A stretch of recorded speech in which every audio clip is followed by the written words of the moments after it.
ইরানের খাতাম আল আম্বিয়া কেন্দ্রীয় সদর দপ্তরের সামরিক মুখপাত্র ইব্রাহিম জোলফাগারি মার্কিন প্রেসিডেন্ট ডোনাল্ড ট্রাম্পকে উদ্দেশ্য করে এক নজিরবিহীন বিদ্রুপাত্মক মন্তব্য করেছেন। হরমুজ প্রণালী পুরোপুরি খুলে দেওয়ার জন্য ট্রাম্পের বেঁধে দেয়া সময়সীমা ঘনিয়ে আসার প্রেক্ষাপটে তিনি এই বিশেষ বিবৃতিটি প্রদান করেন। জোলফাগারি ইংরেজিতে রেকর্ড করা এক ভিডিও বার্তায় সরাসরি ট্রাম্পের উদ্দেশ্যে বলেন, হে ট্রাম্প, তোমাকে বরখাস্ত করা হলো। এই বাক্যটির সঙ্গে তুমি আগে থেকেই বেশ পরিচিত।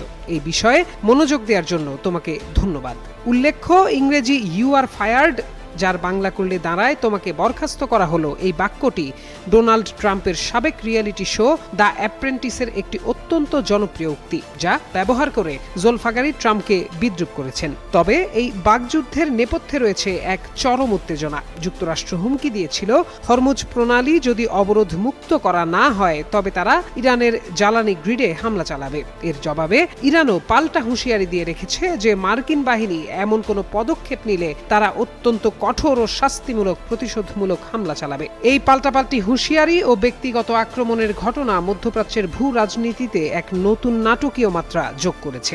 ইরানের সামরিক মুখপাত্র ইব্রাহিম জোলফাগারি এবং পার্লামেন্ট স্পিকার মোহাম্মদ বাকের কলিবাফ স্পষ্ট করেছেন যে তাদের বিদ্যুৎ কেন্দ্রে হামলা হলে উপসাগরীয় অঞ্চলের জ্বালানি, তথ্য প্রযুক্তি ও পানির শোধনাগারগুলোকে লক্ষ্যবস্তু করা হবে। বিশেষজ্ঞদের মতে এই হুমকি বাস্তবায়িত হলে সবচেয়ে বড় ধাক্কা খাবে উপসাগরীয় দেশগুলো। সুপেয় পানির জন্য সমুদ্রের পানি শোধন বা ডিসেলিনেশনের ওপর ব্যাপকভাবে নির্ভরশীল মধ্যপ্রাচ্য দেশগুলো এক ভয়াবহ মানবিক ও অর্থনৈতিক বিপর্যয়ের আশঙ্কা তৈরি হয়েছে, কারণ কাতার ও বাহরাইন তাদের প্রায় সব পানির জন্য ডিসেলিনেশন প্ল্যান্টের উপর নির্ভরশীল। সংযুক্ত আরব আমিরাত ও সৌদি আরবও ব্যাপকভাবে একই ব্যবস্থার উপর নির্ভর করে। এদিকে বিশ্বে অন্যতম গুরুত্বপূর্ণ জ্বালানি রুট হরমুজ প্রণালী বন্ধ হয়ে যাওয়ার আশঙ্কায় তেলের বাজারে অস্থিরতা বেড়েছে। ইতিমধ্যে ইউরোপে গ্যাসের দাম উল্লেখযোগ্য হারে বৃদ্ধি পেয়েছে।